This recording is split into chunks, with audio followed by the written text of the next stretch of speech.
Start हो गया।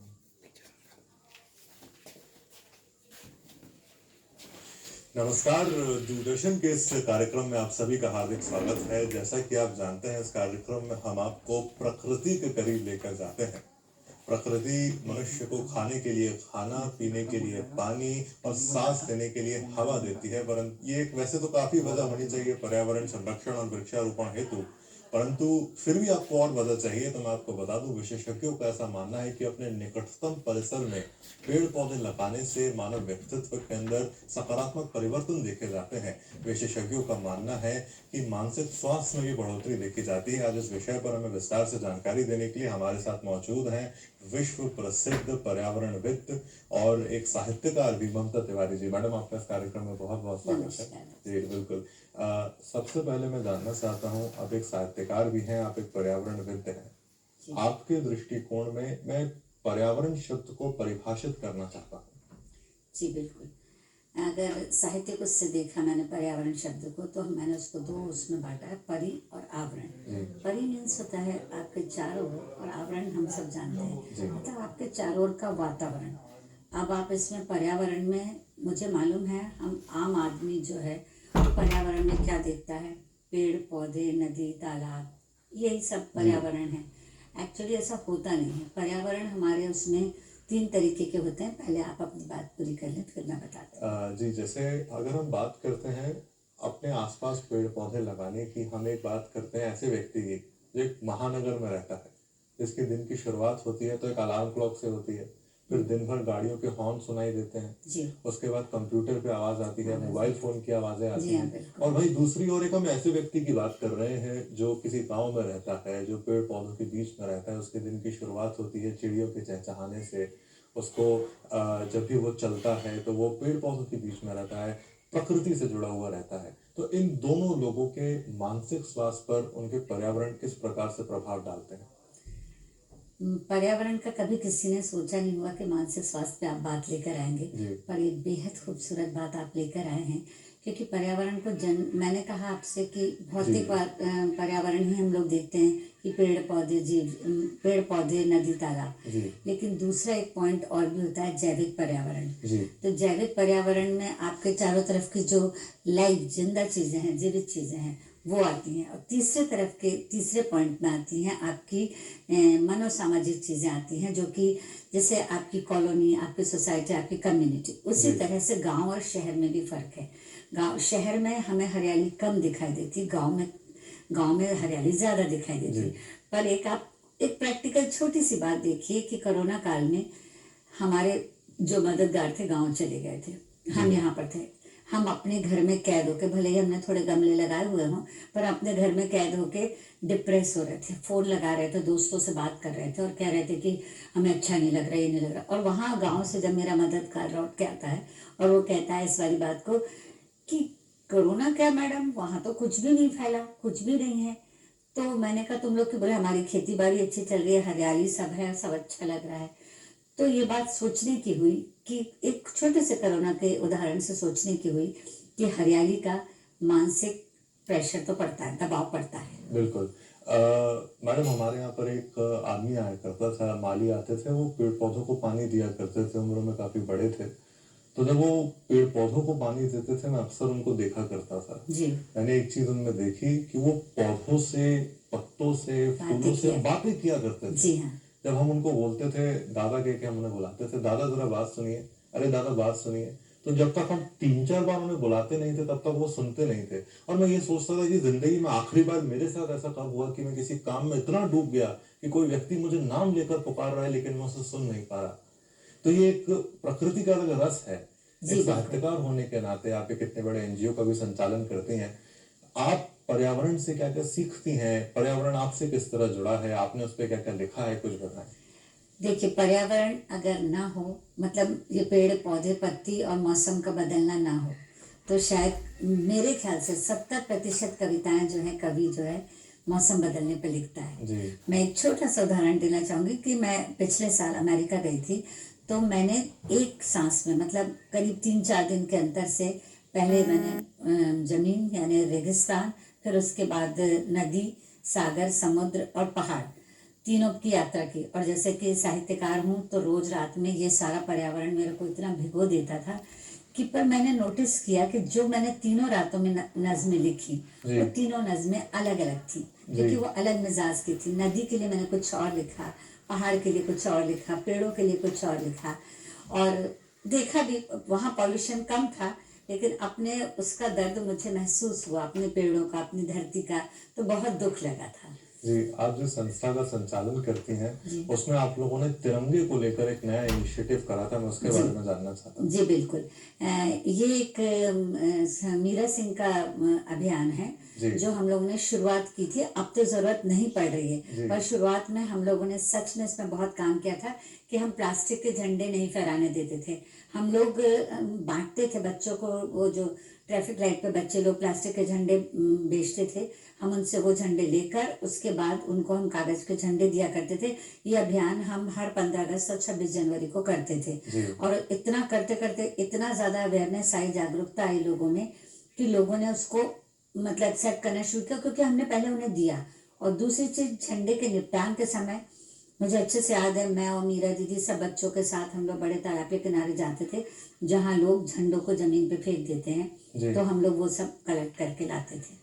जी। ये बहुत ही अच्छी बात है, और खास करके अभी 15 अगस्त बीता, जी हम लोगों ने देखा इसका कितना एक महत्व है। महत्व। मैडम, मैं ये जानना चाहता हूँ, हम प्रकृति से क्या जुड़ रहे हैं और ज्यादा? आपको क्या लगता है, ये जो नई पीढ़ी आ रही है ये प्रकृति के करीब जा रही है या प्रकृति से दूर जाती जा रही है? देखिए, अगर दोनों चीज हो रही हैं, एक तो अवेयरनेस भी है प्रकृति की तरफ। मैं देखती हूँ सुबह सुबह सब मतलब यंगस्टर्स जो हैं वो दौड़ते हैं, हवा में जाते हैं, 6 बजे उठते हैं, जॉगिंग करते हैं, तो ये एक पॉजिटिव चीज़ है। हम हमेशा युवा में नेगेटिव चीज़ देखते हैं, वो जी नहीं देखनी चाहिए। तो ये एक पॉजिटिव चीज़ है जो वो कर रहे हैं, अपने स्वास्थ्य के प्रति अवेयर हो रहे हैं, अपने वातावरण के प्रति हो रहे हैं। आप देखिए जानवरों, ये भी पर्यावरण में आता है, कुत्तों के प्रति, स्ट्रीट डॉग के लेकर, ये सारी चीज़ों को लेकर वो अवेयर हो रहे हैं। पर कहीं ना कहीं वो जो जंक फूड खाते हैं, जो मतलब प्रोसेस्ड फूड खाते हैं इस टाइप का, तो उसकी वजह से सारी गंदगी फैलती है, जैसे कैन और पॉलीथीन और ये सब। तो इससे तो पर्यावरण को तो हम प्रदूषित कर ही रहे हैं ना। जी। इसके बारे में हम जब भी बात करते हैं तो अक्सर एक चीज सुनने को मिलती है कि हमें पर्यावरण का संरक्षण करना चाहिए। जी कई विशेषज्ञों का यह मानना था कि ये कहीं ना कहीं वाक्य गलत है, क्योंकि मानव पराक्रम की पराकाष्ठाएं भी पर्यावरण को नुकसान नहीं पहुंचा सकती। कोरोना वायरस उसका एक उदाहरण है। एक छोटे से वायरस ने पूरे देश को, पूरी दुनिया को बंद कर बंद दिया कर अपने देता घरों है। में। जी हमें प्लास्टिक का उपयोग कम करना पड़ेगा ताकि हम मानव संरक्षण कर सकें। जी ये एक चीज थोड़ी देखने को हमें मिलती थी। मैंने ऐसे कई चीजों पे आपको बोलते हुए देखा है। मैंने आपके कई सारे साक्षात्कार ऐसे देखे हैं जिसमें आप वृक्षारोपण के बारे में बात करती थी, जी और आपकी पत्रिका के बारे में हम जानना चाहते हैं। जी बिल्कुल। ये पत्रिका मैंने आपको जैसा कि पहले बताया कि मीरा सिंह इसके संपादक हैं, मैं जी उसकी सह संपादक जी हूँ। और हम लोगों ने ये बड़े अच्छे मन से शुरू की थी, लेकिन पत्रिका शुरू करने के बाद हमारा फर्ज हो गया कि हमको जहाँ पर प्रदूषण हो रहा है वहाँ जाना चाहिए, सफाई करनी चाहिए, गांव वालों को हाइजीन के बारे में बताना चाहिए, किस तरह से खाद वगैरह का। तो ये हम लोगों ने इस पर बहुत काम किया। तो और ये अच्छे से, वैसे सरकार भी इस दिशा में काम कर रही है, जी और ये बहुत अच्छी बात है कि हम सब लोग इसके लिए जागरूक हैं। पर मैं वही बात आपसे कह रही हूँ कि पर्यावरण में सिर्फ पेड़ पौधे इन सबको लिया गया है, जंतु जंतु भी पर्यावरण में आते हैं, बिल्कुल। क्योंकि वो जैविक में आ गए। तो और जो आप अपने मालिक की बात बता रहे थे कि आपके माली दादा बात करते थे, जी हाँ, क्योंकि अगर आप खाने की भी बात करते हैं तो आजकल एक डाइटिशियन भी आपको बोलता है कि आप जीवित पदार्थ खाइए। जीवित जी पदार्थ क्या है? यानी जीवित पौधे, पत्तियां, फूल, फल, ये खाइए। आप दालें, चावल, गेहूं, ग्रेन्स, ऐसी ये चीजें कम खाइए। तो जी ये अजीवित में आ गई। जी तो नेचुरली जो सारी चीजें जो प्राकृतिक रूप से उगाई जाती हैं, ये हमें ऑक्सीजन भी प्रदान करती हैं, हरियाली प्रदान करती है, जो आंखों को बहुत सुकून देती है। और अब जैसे सिंपल सा उदाहरण लें, ठीक है, पर्यावरण के हिसाब से पान खाना जो है जी वो हमारे घर इस देश में तो पर्यावरण के हिसाब से पान खाना ठीक नहीं, क्योंकि वो जगह जगह लोग थूकते हैं। जी लेकिन अगर आप वनस्पति शास्त्रियों के हिसाब से देखें, पर्यावरण के हिसाब से, तो पान बेहतरीन होता है। वो उसको खाने से एक तो उसका हरा रंग बहुत होता है, तो उससे बहुत मूड अच्छा होता है। ये मैंने खुद पढ़ा है, इसलिए मैं आपको बता रही हूँ। और एक वो एंटी डिप्रेसेंट होता है, और दूसरा क्योंकि उससे मूड अच्छा होता है, तो एंटी डिप्रेसेंट हुआ। दूसरी चीज वो एंटी डायबिटिक होता है, उससे आपको डायबिटीज की संभावनाएं कम हो जाती है। एंटी इन्फ्लेमेटरी होता है, एंटी बैक्टीरियल होता है। तो पान खाने को बुरा नहीं समझना चाहिए, लेकिन आप उसमें जो उटपटांग चीजें डालते हैं वो ना डाल के आप सादी चीजें डालें, उससे यूरिक एसिड भी कम होता है। तो पान प्रकृति ने आपको यूं दिया है, और आप उसको दूसरे तरीके से करके खराब कर रहे हैं। तो दो पहलू हो गए, एक आप पान को अच्छे तरीके से इस्तेमाल कर सकते हैं, दूसरा आप उसमें सब कत्था, चूना, तम्बाकू डाल के उसको खराब कर देते हैं। जी। हम जैसे सामान्य लोगों के लिए जब हवाएं चलती हैं तो सिर्फ हमें हवा सुनाई देती है, जब चिड़िया चहचहाती है तो हमें सिर्फ चिड़िया सुनाई देती है। जी आपके जैसे साहित्यकारों को जब चिड़िया चहचहाती है तो आपको एक कविता सुनाई देती है, जी उसमें एक संगीत सुनाई देता है। जी तो आपने साहित्य के ऊपर काफी कुछ लिखा है, मैं उसमें से कुछ जरूर सुनना चाहूंगा। जी, आप मतलब पॉजिटिव चीज सुनना चाहते जी हैं, बिल्कुल। तो मैं उसमें आपको दो चीजें बताना चाहूंगी। एक ये है कि थोड़ा सा मेरे को व्यथा भी कहनी है, लेकिन मैं एक साहित्यकार हूँ, तो मानव जीवन को हमें प्रकृति से जोड़ के देखने हैं। तो इसका शीर्षक है स्त्री और नदी, या ढूंढती खोती अस्तित्व। जी तो अजीब, मैं ऐसे भीड़ में खड़ी थी, हम लोग एक फॉल देख रहे थे। वो नदी कहीं से नहीं दिखती, जंगलों में कहीं से नहीं दिखती, और अचानक से वो एक धार निकलती है और वो नीचे समुद्र में जा रही है। ये दृश्य मैंने अमेरिका में देखा था। तो वो एक विचित्र चीज देखने को अमेरिका में कहाँ पर? ये हम लोग गए थे, ये योसेमिटी है ना। जी हाँ जी, मैं वहां पर गई थी। जी तो वहां से हमने वो देखा, तो बड़ी विचित्र बात लगी कि कहीं से उसका ओर छोर नहीं दिख रहा, वो सीधा समुद्र में गिरती हुई पहली बार इस तरह की धार देखी। तो वहां भीड़ में से किसी ने कहा नहीं, वो इसलिए नहीं दिख रही कि नदी गुम हो गई। तो अजीब, वो नदी तो गुम हो गई। भीड़ में से जब किसी ने कहा, मैं धक रह गई। भला नदियां भी कहीं गुम होती हैं?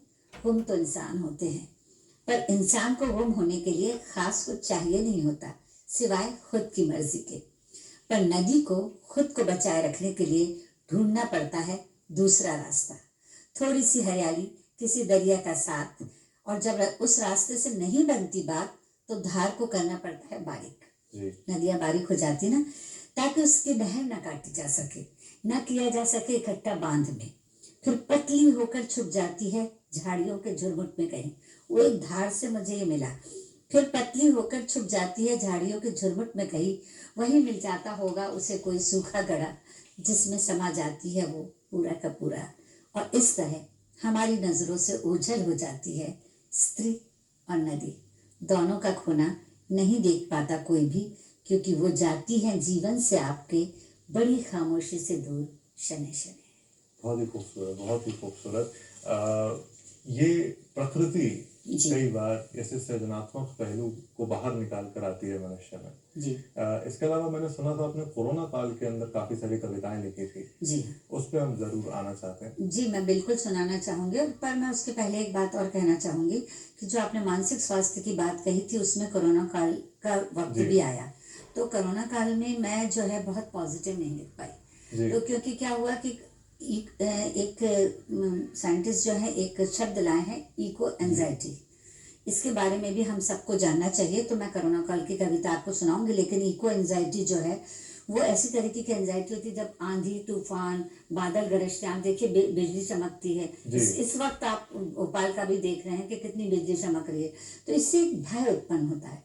ये जो इको फ्रेंडली लोग हैं वो डर जाते हैं, और जिनको मतलब समझ में आता है कि वातावरण खराब हो रहा है, छोटे बच्चे डर जाते हैं। सब पे मानसिक इसका प्रभाव पड़ता है। तो आपका जो विषय है वो बहुत सही है। तो कोरोना काल में भी सेम ऐसे ही हुआ, बिल्कुल एग्जैक्ट ऐसे ही जैसे कोरोना काल में आपने शुरुआत में बताया, वो लोग जो ग्रामीण इलाकों में रहते थे, पेड़ पौधों के बीच में रहते थे, उनको मानसिक संबल एक मिल जाता था अपने आसपास के पर्यावरण से।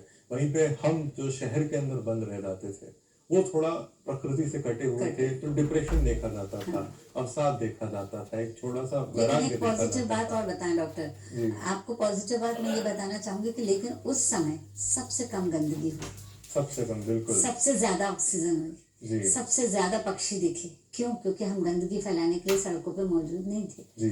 इसलिए। और ये कितनी एक दुर्भाग्य की बात है कि एक वायरस को आना पड़ा, इतने लोगों को मरना पड़ा और हमें अपने घरों में बंद होना पड़ा, तब जाके पर्यावरण बैलेंस वापस से बैलेंस हो पाया, वापस आ पाया। तो ऐसी परिस्थिति में हमें अपनी जीवन शैली में क्या क्या बदलाव लाने चाहिए? जी, पहले मैं आपकी वो कोरोना वाली कविता, एक जो मेरा मतलब उसमें दर्द निकला है, क्योंकि वो हम सब सुनसान बैठे रहते थे। ठीक है, हम अपनी बालकनी में घूम लेते थे, तब तो बाहर बिल्कुल ही जाना बंद था। तो उस समय मैंने एक धरती की पुकार करके एक नज्म वो की थी उस पर। तो उसमें क्योंकि मुझे वो ऐसा लगा जैसे धरती माँ नींद से बुला रही हैं या कह रही हैं कुछ, तो सोते में नींद से जाग जाती हूँ। ये कोरोना काल के समय की है। सोते में नींद से जाग जाती हूँ, ये कौन रोज रात का रहाता है, मानो भूख से तड़प रहा हो, प्यास से बिलख रहा हो, पूछने पर उत्तर मिला, मैं हूँ धरा। तुमने तो हाल भी नहीं पूछा मेरा, धरा ने मुझसे पूछा कि तुमने तो हाल भी नहीं पूछा मेरा, कहा मैंने सब कुछ तो दिया है तेरा। फिर तुम तो स्वयं माँ हो सबकी, रखती हो कितना ख्याल मेरा। फीकी हंसी से बोली, माएँ बूढ़ी और बीमार भी होती हैं, अत्याचार का शिकार भी होती हैं। हृदय पे छाई हरियाली, नदी पहाड़ पेड़ भी मेरे ही शिशु थे। कितना प्यारा अतीत था मेरा सुनहरा, सुना था कि माएँ बदला नहीं लेती, केवल दुआएं ही बख्शती हैं। सो मैंने भी छुपा लिए सारे दर्द, सूखा ज्वालामुखी लावा हृदय में। धरती ने कहा कि सो मैंने भी छुपा लिए सारे दर्द, सूखा ज्वालामुखी लावा हृदय में। एक दिन अपनी ही अग्नि में भस्म हो जाऊंगी, पहले की तरह तो फिर नहीं हो पाऊंगी। चाहते हो अगर बना रहे अस्तित्व मेरा, बढ़ाओ थोड़े मेरे सिमत ध्यान का घेरा। लिया ही लिया बहुत तुमने मुझसे, लौटा पाओगे क्या पुराना चेहरा। बहुत ही खूबसूरत, बहुत ही खूबसूरत। आप वृक्षारोपण के बारे में बहुत बात करती हैं, जब भी कहती हैं वृक्षारोपण को आप बढ़ावा देती हैं, ऐसा क्यों है? और ये जो युवा पीढ़ी है, इसको प्रकृति से जोड़ने के लिए आप क्या प्रयत्न कर रहे हैं, आपकी संस्था क्या प्रयत्न कर रही है? जी, देखिए वृक्षारोपण तो आप देखिए हर जगह पर हो रहा है, हर विभाग में हो रहा है जी। हर जीव जंतु के चारों तरफ मतलब एक घेरा बनाया जा रहा है। जैसे हमारा वन विहार देख लीजिए, पूरा हरियाली से भरा है और उसमें जीव जंतु भी हैं, और हम अपने चारों तरफ भी हरियाली का घेरा बनाए हुए हैं। तो अवेयरनेस तो बहुत आई है, और हर कार्यक्रम में हम जैसे अपने कार्यक्रम करते हैं तो उसमें पौधे देते हैं। हम उसमें ये सब फूल वगैरह तोड़ के इसके बुके नहीं देते। हमारी कोशिश रहती है हम पौधे ही दें और सब इसको लगाएं। या अपने जैसे मैंने तो मेरा डॉग खत्म हुआ था, तब उसकी याद में भी एक पौधा लगाया था। और ये नहीं कि पौधे लगा के आप भूल जाएं। और सबसे पहले प्रेम करना आप अपने बच्चों को सिखाएं। पौधों से प्रेम करना अगर आप बच्चों को सिखाएंगे, उनको अपना मेरे फादर जब हम छोटे थे, ये बात मैं आज कहने नहीं वाली थी, आपने याद दिला दी। हम लोग को एक एक क्यारी दे रखी थी उन्होंने जी। और हर हफ्ते में वो क्यारी चेक करते थे किसकी क्यारी सबसे सुंदर है। तो ये एक अवेयरनेस का तरीका था हमारा। तो इसी तरीके का कुछ सबको भी करना चाहिए। जी, आप जैसे भोपाल शहर में रहती हैं, आपने हमें वन विहार के बारे में बताया, फिर आपने हमें योसेमिटी के वाटरफॉल के बारे में बताया।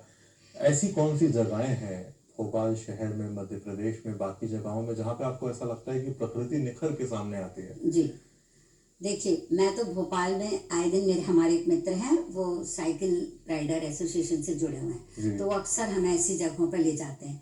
मैं जगहों के तो बहुत ऐसे नाम बहुत याद नहीं रहते मुझे, पर फिर भी भोजपुर के पास वो हमें लेके गए थे, भीम बेटका के पास लेके गए थे, सांची के वहाँ पर थोड़ी ग्रीनरी, पेड़ों की ग्रीनरी बढ़ाना ज़रूरी है, क्योंकि सांची जो है थोड़ा सा हिल के ऊपर है, तो काफ़ी मतलब जो घूमने जाते हैं टूरिस्ट, उनको धूप काफ़ी लगती है, तो वहाँ पेड़ बढ़ाए जाने चाहिए। तो वो पेड़ वाली जगह एक जो था, एक कोई बांध पे वो लेके गए थे, जो बिल्कुल ऐसा लग रहा था शहर के अंत में आया है।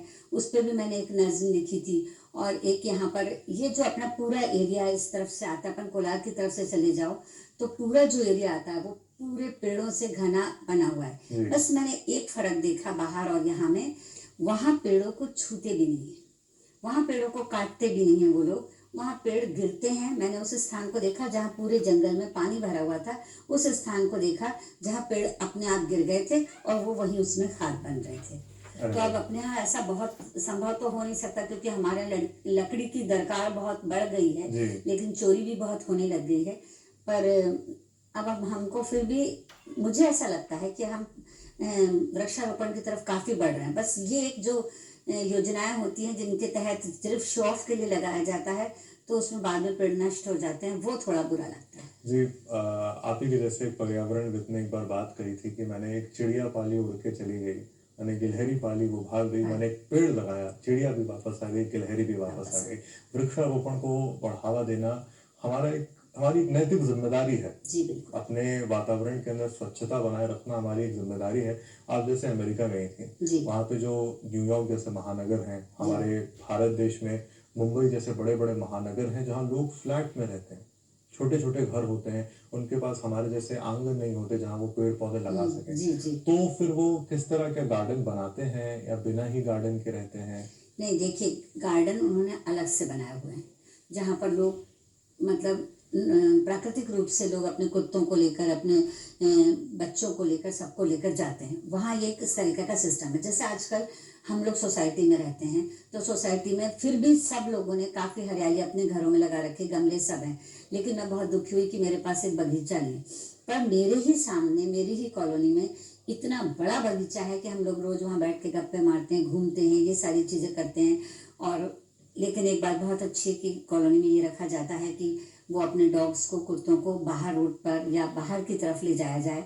ये वाली चीज़ हमने जो सीखना शुरू की है, ये बाहर से ही सीखी है कि आप अपनी कॉलोनी में डॉग्स को नहीं घुमा सकते।